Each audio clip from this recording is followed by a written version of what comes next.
मेरा बेटा तालीम के साथ साथ अपनी जिंदगी भी गंवा बैठता अगर मुझे इल्म न होता कि वो नशे की लत में पड़ चुका है। ये कहना है इस्लामाबाद के एक सरकारी मुलाजिम का, जिनका बेटा शहर के एक सरकारी स्कूल में ज़ेर तलीम है। वो बताते हैं कि मेरा बेटा 10वीं जमात में पढ़ता है।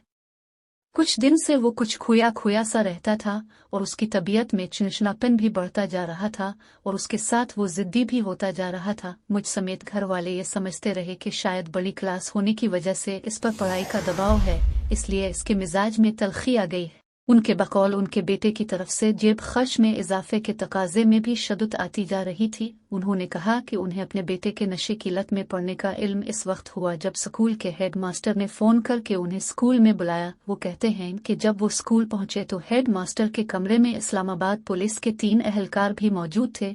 उन्होंने कहा, हेड मास्टर ने बताया कि उनका बेटा स्कूल में हाजिरी लगाने के बाद गायब हो जाता था और फिर आखिरी पीरियड में वापस स्कूल आ जाता था। सरकारी अफसर बताते हैं कि स्कूल के हेड मास्टर के बकौल उनके बेटे को गुज़िश्ता 10 दिनों में पुलिस एहलकार दूसरी मर्तबा पकड़कर स्कूल लेकर आए, जिसके बाद उन्हें वालिद स्कूल में तलब किया गया। उन्होंने बताया कि हेड मास्टर के कमरे में ही पुलिस एहलकारों ने जब उनके बेटे से अपने रिवायती अंदाज में पूछगुछ की तो बेटे ने बताया कि वो गुज़िश्ता 2 साल से सिगरेट नोशी करता है और गुज़िश्ता चंद माह से वो एक गिरोह के 2 अफराद से करीबी मार्केट में जाकर चरस नशा हासिल कर रहा था। इसी नशे को पूरा करने के लिए वो स्कूल की दीवार फलांग कर निकल जाता और पूरा दिन स्कूल से गायब रहता। उन्होंने कहा कि अगर पुलिस एहलकार उनके बेटे को आवारागर्दी करने पर पकड़कर स्कूल में वापस न लाते तो उन्हें ये कभी मालूम भी ना हो पाता कि उनका बेटा नशे की लत में पड़ जाता।